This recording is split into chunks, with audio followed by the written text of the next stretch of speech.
नमस्कार, आपका नए और प्रेस वीडियो में हार्दिक स्वागत है। सभी केंद्रीय कर्मचारियों, राज्य कर्मचारियों व सभी पेंशनर्स के लिए खुशखबरी। डीए बढ़ाने के ऐलान पर सभी पेंशनर्स व कर्मचारियों के लिए इस वक्त की बड़ी खबर है, इसलिए यह न्यूज अहम है। साथ ही बैंक के कर्मचारियों के लिए भी डीए हाइक को लेकर गुड न्यूज है। इसी के साथ कर्मचारियों व पेंशनर्स के लिए कुछ और भी बड़ी खबरें हैं जो आपको इस वीडियो में देखने को मिलेगी, तो बने रहे वीडियो को लास्ट तक और जानिए महत्वपूर्ण खबरों को सबसे पहले। इससे पहले अगर आपने अभी तक भी इस वीडियो पर एक लाइक नहीं किया तो एक लाइक कर दीजिए, क्योंकि आपका एक लाइक ही हमारी मेहनत का फल होता है। और चैनल को भी फ्री में सब्सक्राइब नहीं किया और सब्सक्राइब कर लीजिए, ताकि आगे भी आपको कर्मचारियों और पेंशनर से जुड़ी हर एक लेटेस्ट अपडेट सबसे पहले फ्री में देखने को मिलती रहे। आज की पहली बड़ी खबर, 5 घंटे से ज़्यादा लगातार काम नहीं करेंगे कर्मचारी। 1 अप्रैल से मोदी सरकार बदल सकती है काम के घंटे और रिटायरमेंट के नियम। जी हां, आपको बता दें कि 1 अप्रैल 2021 से आपकी ग्रेच्युटी, पीएफ और काम के घंटों में बड़ा बदलाव देखने को मिल सकता है। कर्मचारियों की ग्रेच्युटी और भविष्य निधि पीएफ मद में बढ़ोतरी होगी, वही हाथ में आने वाला पैसा टेक होम सैलरी घटेगा। यहाँ तक कि कंपनियों की बेसिक सैलरी शीट भी प्रभावित होगी। इसकी वजह है पिछले साल संसद में पास किए गए 3 मजदूरी संहिता विधेयक, कोड ऑन वेजेज बिल। इन विधेयकों के इस साल 1 अप्रैल से लागू होने की पूरी संभावना है। वेज की नई परिभाषा के तहत भत्ते कुल सैलरी का अधिकतम 50% होंगे। इसका मतलब है कि मूल वेतन, सरकारी नौकरियों में मूल वेतन और महंगा भत्ता अप्रैल से कुल वेतन का 50% या अधिक होना चाहिए।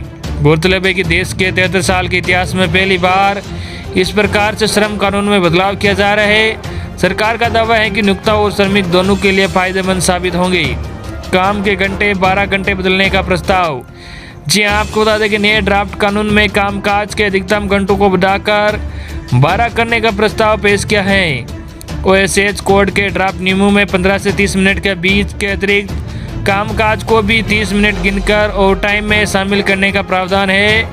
मौजूदा नियम में 30 मिनट से कम समय को ओवर टाइम योग्य नहीं माना जाता है। ड्राफ्ट नियमों में किसी भी कर्मचारी से 5 घंटे से ज़्यादा लगातार काम करने को प्रतिबंधित किया गया है। कर्मचारी को हर 5 घंटे के बाद आधा घंटे का विश्राम देने का निर्देश भी ड्राफ्ट नियमों में शामिल है। इसलिए वेतन घटेगा और पीएफ बढ़ेगा। जी हाँ, आपको बता दें कि नए ड्राफ्ट रूल के अनुसार मूल वेतन कुल वेतन का 50% या अधिक होना चाहिए। इससे ज़्यादातर कर्मचारी की वेतन संरचना बदलेगी, क्योंकि वेतन का गैर भत्ते वाला हिस्सा आमतौर पर कुल सैलरी के 50% से कम होता है। वही कुल वेतन में भत्तों का हिस्सा और भी अधिक हो जाता है। मूल वेतन बढ़ने से आपका पीएफ भी बढ़ेगा। पीएफ मूल वेतन पर आधारित होता है। मूल वेतन बढ़ने से पीएफ बढ़ेगा, जिसका मतलब है कि टेक होम या हाथ में आने वाला वेतन में कटौती होगी।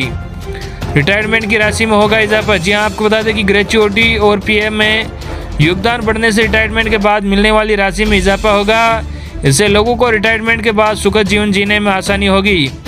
उच्च भुगतान वाले अधिकारियों के वेतन संरचना में सबसे अधिक बदलाव आएगा और इसके चलते वो ही सबसे ज़्यादा प्रभावित होंगे। पीएफ और ग्रेच्युटी बढ़ने से कंपनियों की लागत में भी वृद्धि होगी, क्योंकि उन्हें भी कर्मचारियों के लिए पीएफ में ज़्यादा योगदान देना पड़ेगा। इन चीज़ों से कंपनियों की बैलेंस शीट भी प्रभावित होगी। वही अगली बड़ी खबर, केंद्रीय कर्मचारी और पेंशनर्स के हक में बड़ा फैसला, मिलेगी ये राहत। जी हाँ, आपको बता दें कि केंद्रीय कर्मचारी और पेंशनर्स के हक में सुप्रीम कोर्ट ने एक बड़ा फैसला सुनाया है। अदालत ने मेडिकल क्लेम पर राहत देते हुए कहा कि कर्मचारी और पेंशनभोगियों को आपातकालीन स्थिति में सीजीएचएस पैनल के बाहर प्राइवेट हॉस्पिटलों में उपचार के लिए मेडिकल क्लेम मिलना चाहिए। सर्वोच्च न्यायालय ने ये राहत शनिवार को दी। कोर्ट के 2 सदस्यीय पीठ ने कहा कि केंद्रीय कर्मचारियों को मेडिकल क्लेम देने से इनकार नहीं किया जा सकता है, चाहे उसने इमरजेंसी के दौरान किसी निजी अस्पताल से इलाज कराए हो। मीडिया रिपोर्ट के अनुसार न्यायमूर्ति आर.के. अग्रवाल और न्यायमूर्ति अशोक भूषण की पीठ ने कहा कि अगर कोई कर्मचारी या पेंशनर किसी अस्पताल में इलाज नहीं करवा पाता तो सरकारी पैनल में नहीं है, केंद्र सरकार की स्वास्थ्य योजना के सूचीबद्ध हॉस्पिटलों की लिस्ट में नहीं है, उसे मेडिकल क्लेम देने से मना नहीं किया जा सकता। पीठ ने आगे कहा, सरकार को आंकड़ों के आधार पर तय करना होगा कि कर्मचारी या पेंशनर जो क्लेम कर रहा है वह मान्यता प्राप्त डॉक्टर और अस्पताल के रिकॉर्ड में शामिल हो। सरकार को यह जांचना होगा कि संबंधित शख्स ने सही में अपना उपचार कराया है। अगर जानकारी सही है तो मेडिकल क्लेम कानूनी तौर पर मिलना चाहिए। क्या होता है CGHS कार्ड? जी आपको बता दें कि सेंट्रल गवर्नमेंट हेल्थ स्कीम, ये कार्ड केंद्र सरकार की स्वास्थ्य योजना के तहत काम आता है। इसके तहत केंद्रीय कर्मचारी पेंशनर अपना व अपने परिवार के सदस्य का अस्पताल में उपचार करवा सकते हैं। इस योजना का मुख्य उद्देश्य सेवा काल के दौरान कर्मचारी की मौत होने पर उसके परिजनों को आर्थिक सुरक्षा पहुंचाना है। यह बेनिफिट टेबल उन सभी कर्मचारी हैं जो कि इस central government employ group insurance scheme के दायरे में आते हैं। कर्मचारी को इसमें योगदान देना होता है। नई टेबल जारी होने से कर्मचारी को लाभ होगा।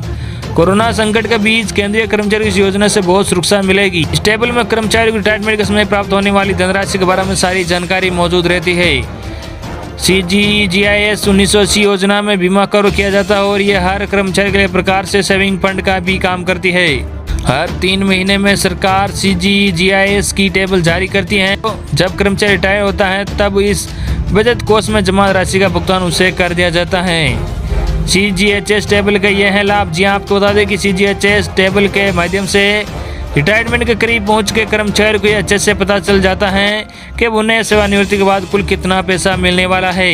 इसके बाद जुलाई से सितंबर की तिमाही के लिए CGHS 1980 के तहत कर्मचारियों के लिए सेविंग फंड के लिए CGHS की नई टेबल 7.1% चक्रवृद्धि तिमाही ब्याज दरों के अनुसार जारी की गई है। पिछली बार सरकार ने अप्रैल 2020 में CGHS कार्ड की वैधता बढ़ाई थी।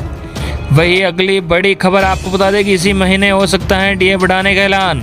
केंद्रीय कर्मचारी व पेंशनर्स की सैलरी व पेंशन बढ़ जाएगी। जी आपको बता दें कि क्या केंद्रीय कर्मचारी का इंतजार इस महीने खत्म हो जाएगा? जी हाँ, क्या केंद्रीय कर्मचारी पेंशनर्स का इस महीने इंतजार खत्म हो जाएगा? ये कयास all India consumer price index के ऐलान के बाद तेजी से लगाए जा रहे हैं। खबर है कि मोदी सरकार महंगाई भत्ते में 4% तक का इजाफा कर सकती है। अगर ऐसा हुआ तो कर्मचारी की सैलरी बढ़ना तय है। अभी कितना है DA? जी आपको बता दें कि सरकार अगर DA में बढ़ोतरी का ऐलान कर देती है तो केंद्रीय कर्मचारी को इसका बड़ा फायदा होगा। ये बढ़ोतरी सातवें वेतन आयोग की सिफारिशों के आधार पर होगी। फिलहाल केंद्रीय कर्मचारी को 17% DA मिलता है, लेकिन 4% की बढ़ोतरी हो जाए तो ये 21% तक पहुंच सकता है। उम्मीद है कि कोरोना काल में सामने आई मुसीबतों और मुश्किलों को देखते हुए सरकार इसका ऐलान जल्द कर सकती है। जनवरी से जून 2021 तक DA का ऐलान का इंतजार सरकार को करना है, जिस पर सबकी नजरें टिकी हुई है। लाखों कर्मचारियों को होगा फायदा। जी हां, आपको बता दें कि कोरोना काल में देश की आर्थिक हालत खराब हो गई थी, लेकिन अब धीरे धीरे पटरी पर लौट रहे हैं। काम धंधे भी शुरू हो गए हैं। लिहाजा पूरी उम्मीद है कि सरकार केंद्रीय कर्मचारी के हित में जल्द फैसला ले लेगी, क्योंकि DA में इजाफे की खबर से तकरीबन 50 लाख केंद्रीय कर्मचारियों और 65 लाख पेंशनर्स में खुशी की लहर दौड़ जाएगी। सरकार ने कहा था कि पहले से 17% का जो हिसाब चला आ रहा है उसी के मुताबिक 2021 तक केंद्रीय कर्मचारी को DA मिलता रहेगा, लेकिन अब इसमें बढ़ोतरी की आस जगी है और पूरे आसार हैं कि जल्द ही केंद्रीय कर्मचारियों और पेंशनर्स को सरकार खुश कर सकती है। वित्त मंत्रालय का भी बयान। जी हाँ, वित्त मंत्रालय इस बारे में पहले ही कह चुका है कि केंद्रीय कर्मचारियों की बेसिक सैलरी या पेंशन पर महंगाई को ध्यान में रखते हुए भत्ते का ऐलान हो सकता है। DA और DR का खर्च सालाना 12,510 करोड़ रुपए का है, लेकिन बढ़ोतरी के बाद इसका 14,595 करोड़ रुपए तक पहुंचने का अनुमान है। All India consumer price index का ऐलान हो चुका है। अब इंतजार DA में इजाफे का हो रहा है। वही अगली बड़ी खबर आपको बता दें कि बैंक कर्मचारी को होली में गुलेंगे खुशियों के रंग। मार्च से बढ़ने वाली है सैलरी। सरकारी बैंक में काम करने वालों के लिए अच्छी खबर है, क्योंकि सरकार उनकी सैलरी बढ़ाने वाली है। सरकारी बैंक के कर्मचारी को महंगाई भत्ते DA में 3.3% की बढ़ोतरी की गई है। ये बढ़ोतरी फरवरी 2021 से अप्रैल 2021 तक के लिए है। इंडियन बैंक्स एसोसिएशन IBA ने इसका आदेश जारी कर दिया है। तो ये थी आज की सबसे बड़ी खबरें जो हमने सबसे पहले आप तक पहुंचाई है। आई होप कि आपको आज की हमारी खबरें पसंद आई होगी। इस वीडियो पर ज़्यादा से ज़्यादा लाइक और इस वीडियो को ज़्यादा से ज़्यादा अपने मिलने वाले साथियों तक शेयर भी